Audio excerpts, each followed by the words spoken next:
Hi, and welcome to Select Board Roundtable. I am John Samia, and I'm joined with my Select Board colleagues, Beth Cassavan Chair, Michelle Conlin, and Carlos Garcia.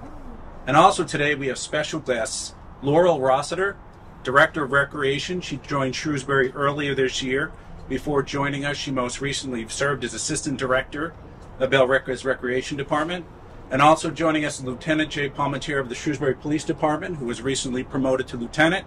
He serves as Lieutenant Community Services Division Commander, Evening Shift Commander. I also like to thank Shrewsbury Media Connection as well for taping this evening. Tonight we're going to be talking about Lake Quinsigamond. We're going to talk about general facts, we're going to talk about recreational opportunities, and we're going to talk about public safety. So the first question I have is, when you think about Lake Quinsigamond, what's the first word that pops in your mind? Crew teams. I just think about nature. I think about the Burns Bridge and engineering, and how beautiful it is. How about from Parks and Rec and Safety? What's the first thing you think of? Wow. Think about all the calls I've been on here. I think about a lot of different things at a lot of different times of the year. I think about staffing, but a lot of great things also. Rowing and boats. and it's fitting. We're at the Donahue Rowing Center, where a lot of great things have happened. And there are some facts, actually, about crew. They're very interesting. That competitive rowing teams first came to Lake Quinsigamond in 1857. That the Shrewsbury High School crew program started in 1937 by Kenneth M. Burns, who was an avid oarsman. Professionally, Mr. Burns was chief of police, a commissioner of fish and game for the state, and was a force in the rowing world. Lake Quinsigamond has also served as Olympic trials for rowing in 1952, and it serves for a lot of different national, college, and high school rowing competitions. It's a truly hidden gem. For some that aren't aware, but everyone else, it's an 800-acre great pond as defined by the state. So let's get into recreational opportunities. Lottie mentioned, we talked about crew and boating. What does the town have for opportunities for docks or ability of residents who want to go in the water? So we operate the daily use of two state boat ramps. One we're right next to Corazini, and the other is on Flint Pond, which is mostly used for fishing boats or jet skis because there's a low bridge there. So we staff those Thursday through Sunday and Monday holidays. And there's the Donahue Rowing Center that we're at here, and we make sure the crew teams who use this center have their bay rental space all set, and they have club use and team use of this clubhouse here behind us for meetings and other team celebrations, things like that. And then we partner with other people and programs on the lake because we don't have a swimming beach or boats or other equipment like that of our own, but Regatta Point Sailing, Community Sailing is a really wonderful partner. We offer Learn to Row Day for adults to give people a taste of the rowing world in case they're interested in getting involved, and then Intro and Learn to Row and Intro to Sailing through Regatta Point. For the first time, we're offering a stand-up paddleboarding program, which will be next Tuesday for Park and Rec Month. So we're trying to get creative on ways that we can use the lake because it's a really wonderful resource. It is absolutely a wonderful resource, and as we saw when we first came here, how busy it was already. The summer has been not the best for us. We've dealt with the Canadian wildfires, a lot of rain as well, but it's nice to see a lot of residents enjoying it, but also the police out as well. So being in the summer months, what are some of the challenges that we see on the lake? We know that in the past residents have been concerned about the number of boats out there, particularly not from our docks necessarily, but other ski-doos and boats getting out on the lake that have been going from all parts, including from Worcester. How's it been on the lake this year? Well, when the weather's been good, which hasn't been a lot, but the consistent challenges for us are boaters who do not know the rules and regulations or the state rules and regulations. Fortunately, we have not had any boating while intoxicated incidents this season, which is great. But if people could familiarize themselves with the rules of the lake via the Lake Quinsigamond Commission website, that would be great. Also, the Massachusetts general boating laws I actually put the links to both of those on our Facebook page, so if people want to check those out, that'd be great. The things that we deal with most consistently are jet ski complaints. A lot of people are operating jet skis that I do not believe they fully understand how or what the operation of the jet ski entails. We have had a couple of problems with people renting jet skis from the boat ramps illegally. We are dealing with that as aggressively as we can, trying to make sure that that doesn't become habitual. Also, wake boats are a consistent complaint, doing damage to docked boats and people's personal property. While they're not illegal, they do cause a lot of problems in division on the lake. And there's a lot of issues with that now as well because the water level's high, right? Yes, right now the Lake Quinsigamond Commission has put out a no-wake zone for the entire lake because of the abnormally high water levels. That'll remain in effect until the water levels drop and they rescind that order. So 6 miles per hour is the speed limit on the lake right now. What's the greatest challenge of patrolling the lake? The sheer volume of boats during busy times, especially what we've been doing to try and curtail issues is we've been doing ramp enforcement. So we have officers at the ramps checking boats, doing safety inspections, and what we're doing is we're trying to keep unsafe boaters and boats from just ever getting on the water at all. That said, speed is always an issue, especially jet skis. Like I said, the most consistent complaint we get is jet ski operation and just rudeness on jet skis. So we are trying to deal with that. In terms of the sheer volume, and then I'll open it up as well for questions, that in 2021 we had a joint task force that was established with the SPD and Worcester Police Department as well as the Conservation Police as well. How has that worked out? Is that still in full force? Yeah, that's been great. Honestly, we just actually conducted an operation at Regatta Point and Lake Park with them, including the MSP, Mass State Police, on the 15th of July because they had an uptick in criminal activity over there. That was very successful. And they've helped us with patrol in the busy times. On the 4th of July weekend, we had all 4 agencies out overlapping and assisting one another. And we are actually going to be having an interoperability forum at the police station in a few weeks, just to make sure that we're communicating as efficiently as possible with each other. It's important, like you said, sheer volume, particularly as well with the recreational uses on the lake.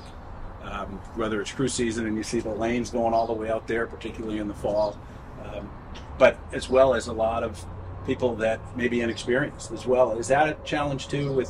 Are there licensure requirements in terms of for a ski-doo or anything like that, or registration requirements that we run into challenges into? There are boats have to be licensed, the jet skis have to be licensed, and that's what we're running into a lot with the unofficial rental people that are coming to the boats and running it. They're doing it via online platforms. None of them are insured, none of them are registered, and the people that are renting the jet skis don't know the rules and regulations of the lake. That said, there are a lot of boating courses out there that people can take. They can take one through the mass.gov website, and there are also some through the Harbor Masters Association. Thank you. Laurel, and then I'm going to turn it over to everyone. I feel like I'm monopolizing. You've been here since January. There are a lot of great activities. Rowing is incredible. I think it's afforded a lot of opportunities for our high school young ladies and young men. And then Learn to Row is outstanding exercise. Are there activities you'd like to see us implement as well as time progresses? Or have you had a chance to formulate any thoughts, knowing that it's been a lot to digest in a short period of time? You've done a great job. Thanks. I've learned a lot since I've been here. It's a loud truck. I think Regatta Point's a great community partner because they already have all of the equipment and things, and they just kind of say, ask and let us know what you need. And if I say, can I have a coupon code for Park and Rec Month to get more people out on the water and renting kayaks and paddle boards because they already have that inventory, they say absolutely, and they send me one. They've been really great to work with. So it's a really large undertaking to, kind of buy boats and set up something brand new when there's a really great neighbor down the lake. We do get asked a lot about public swimming facilities, a public beach and things like that, which the only one I know of is a private beach at Sunset Beach, that there isn't really a public, especially run by Shrewsbury, but on the lake in general, I'm not aware of a public swimming beach. But we do get that question frequently. I don't know how feasible it is. It's very thickly settled around the shores of Lake Quinsigamond, so there's not really a lot of open recreation space right on the shore of the lake that doesn't really already get used. Next question. Question, what can residents do to help in terms of, we know that the lake is very busy, we know that there are rules and regulations, we know there are a lot of people out there that want to enjoy their time in the lake. What can they do to help, and how does the police department balance the folks that are recreating on the land, on the water, and the residents that are nearby, and how do you balance, as long as they're obviously complying with law, but how do we balance that as well? I think by recognizing that it's not mutually exclusive, we try to make sure that everybody that's on the water is obeying the law and being as safe as possible.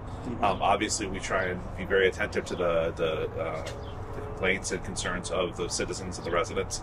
And I would just suggest that if there is a concern, to just call us immediately and get whatever details you can so that we can respond as efficiently and in a timely fashion as we possibly can. Okay.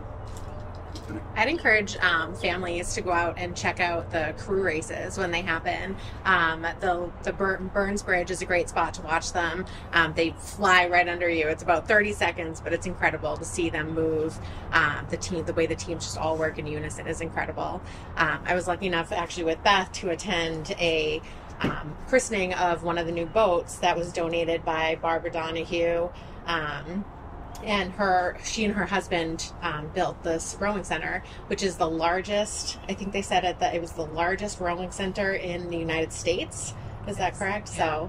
So it was incredible to watch a boat be christened. They had the champagne out and kind of poured it on the bow of the boat, and it was really exciting. A lot of the high school crew members were here, and it was fun to watch. So. Yeah, a lot of the high school kids have had opportunities in college to row, and the discipline and truly rowing all in the same direction. It's one of those unique sports that you don't have a shining star. You're only as good as the other, depending if you're on a fours or an eights or whatever you're on, that you have to row together, and they learn that early in discipline and really good physical aspects that are lifelong lessons. And the coaching has been great, from the Burns family to the Karen family, to the Kraus family.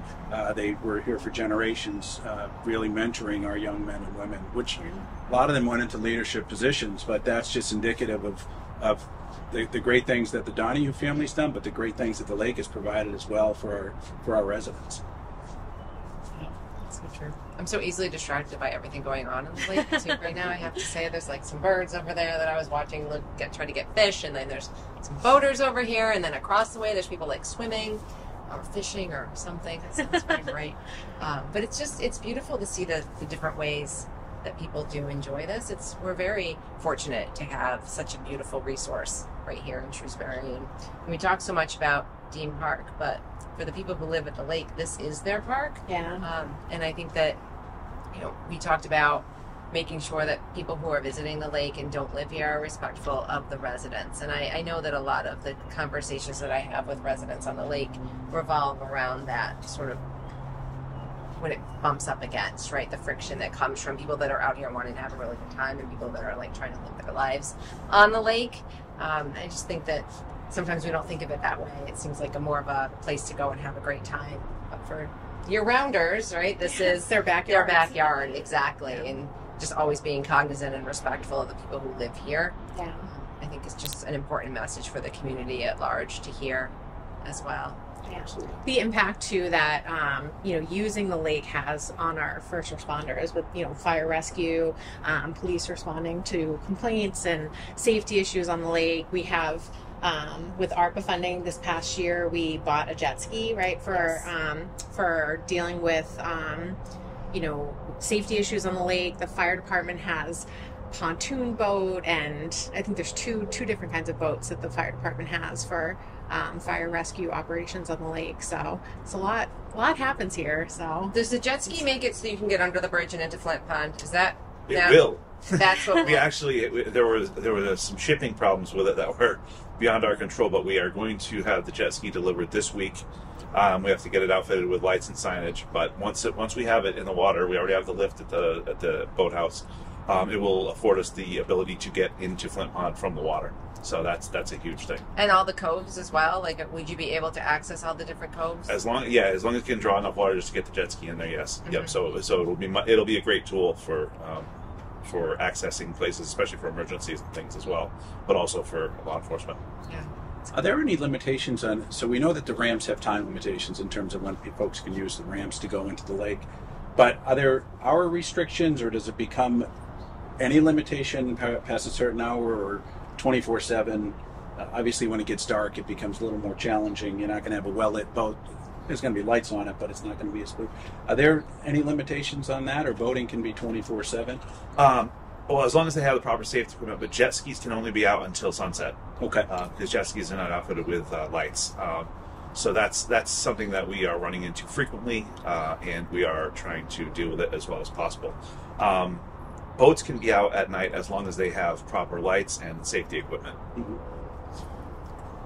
And when we monitor the lake, is it, and we've had together since 2021 a consortium of other law enforcement agencies, is it, probably a simple question on my part, oversimplified, are there speed traps? Is it based on speed? Is it based on watching conduct driving? Is it all the above? Are there places where, particularly near the islands down there as well, that you're more mindful of because of the shallowness of them? Or what's the approach? Yes. Okay.